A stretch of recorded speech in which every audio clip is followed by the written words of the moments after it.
What's up, YouTube? It's your boy Dermy Wormy, and I'm coming at you with a new video and a couple videos today. Hopefully a live stream later today.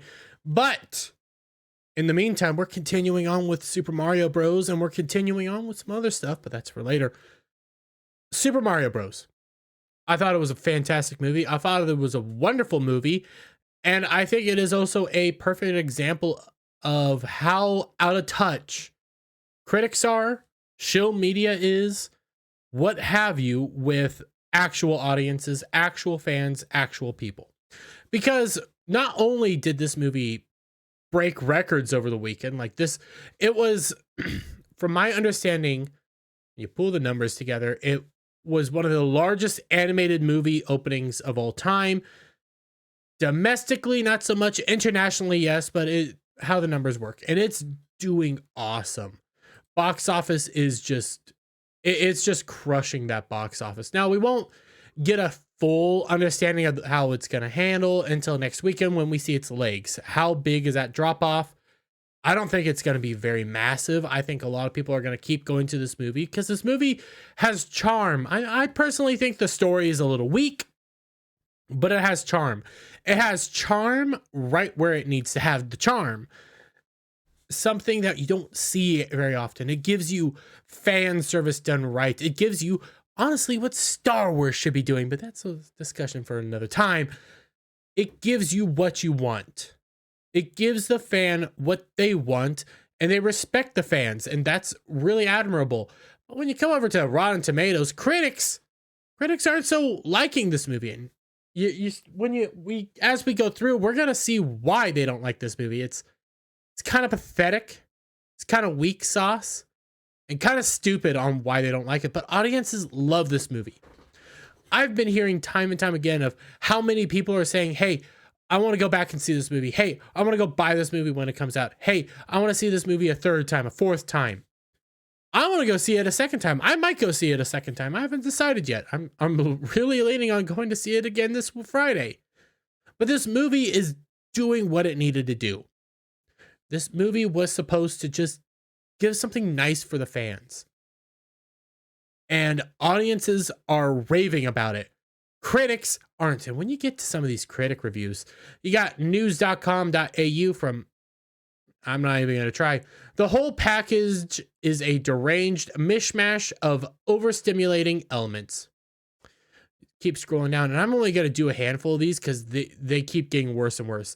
Got Eric Martian from Rogers TV. It's fan service above all else, regressively so. Structuring a threadbare story around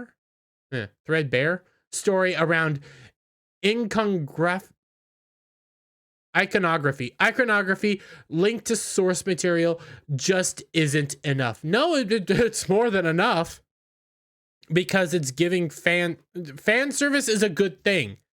Fan service is not regressive.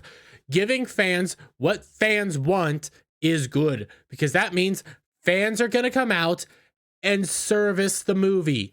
They are going to go watch the movie. Honoring fans, respecting the fans is all you have to do. You get Wendy Ido, Observer UK, a frantic Easter egg hunt of a film that does the bare minimum to please its loyal existing fan base. I think it did more than the bare minimum. But hey, what do numbers have to say about anything? The Super Mario Bros. Movie is super nostalgic, but not super fun.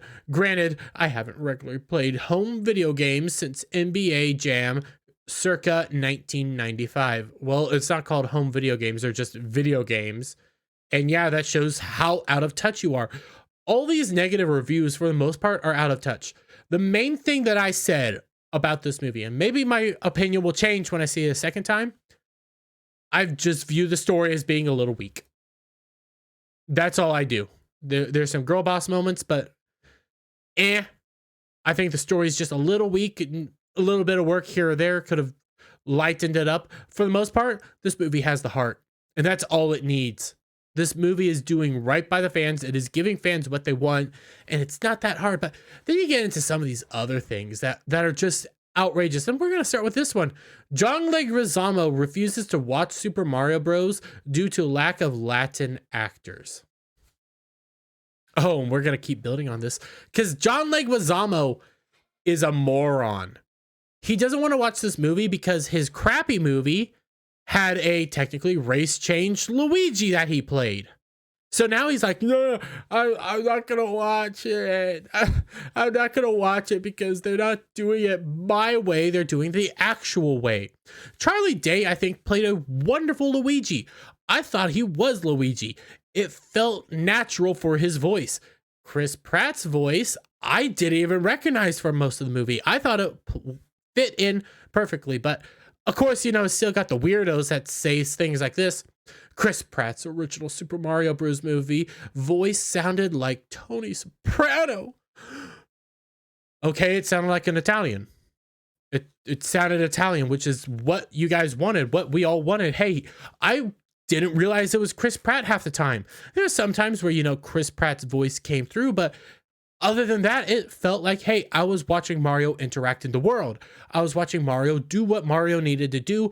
I didn't realize it was Chris Pratt. I didn't realize this was Charlie Day half the time. I thought these felt natural. You also got Kotaku coming out and saying Chris Pratt's OG voice is Super Mario Bros. Movie was too New Jersey. No, sounded pretty Brooklyn to me. Sounded Italian, sounded Brooklyn, sounded perfect. But they can't wrap their head around it. They have to hate this movie. They have to hate Chris Pratt.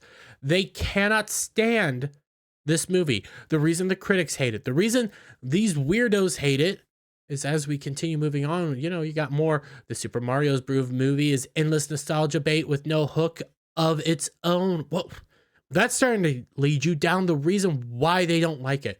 Because you come over here, and I think this is a wonderful article that shows it. 1993's Super Mario Bros. Is so much better than the new animated movie. Why is that? Why do they think that?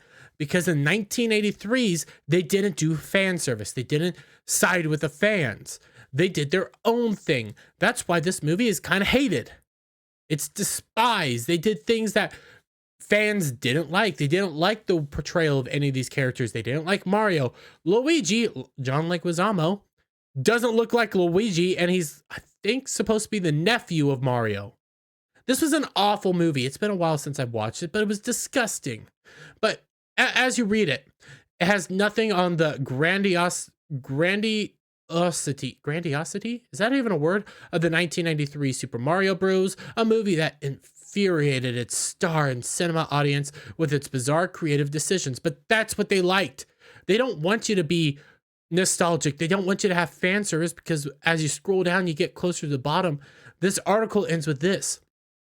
It makes business sense that the Super Mario Bros. Movie has so little to add to its source material, because people just want the source material. That's all they ever wanted. That's all people really want. They don't want you to change it. They want you to stay true to source.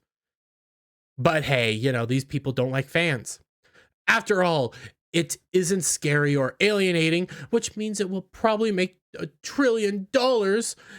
It's still a missed opportunity, like the live action version of Disney movies or the moments when the HBO version of The Last of Us recreated the game's cutscenes shot for shot. The Super Mario Bros. Movie feels like a sad new entry and a very boring trend. Case in point, what they are about to say next is they herald The Last of Us for the changes, though. They herald the changes in live action Disney movies for the changes, for their insertion of progressive ideals. Woke propaganda, what have you, that's what they want. This movie doesn't have this. Now, this movie isn't non-woke either. Super Mario Bros. Movie is strictly apolitical, isn't trying to sell you on anything, isn't trying to push you down a different path or vote this way or, you know, cut off your dingle dangle. No, it's just trying to give you a story, fan service, and that's it. And that's why these crazy freaks from Polygon, Kotaku, Nerdist, CBR, all these critics that gave it a negative review, that's why they're mad. That's why they're hating on it. Because they can't handle the idea of fans getting what they want, of fans actually being respected, of fans being treated right. This is why they hate people like, excuse me, I just had his name, Superman, Witcher, Henry Cavill. Yeah, saw my brain work there. This is why they hate Henry Cavill, because Henry Cavill knows the source. He is a fan, and he wants his fans respected. He famously said, fans are passionate. They're not toxic. But these are the weirdos that believe in toxic fans. They don't think you should be giving what you want. You should be given what they want you to have. Don't let them have that. Don't let them have that. And keep going to see this movie, because this movie is honestly fun. And I'm really teetering on the idea of going to see it again this Friday. But let me get your guys' thoughts down in the description below. If you like this video, give it a thumbs up, share it out with friends, hit that subscribe button, hit that notification bell for every time I put out a new video and go live, guys. And I'll see you all on the next one. Bye for now.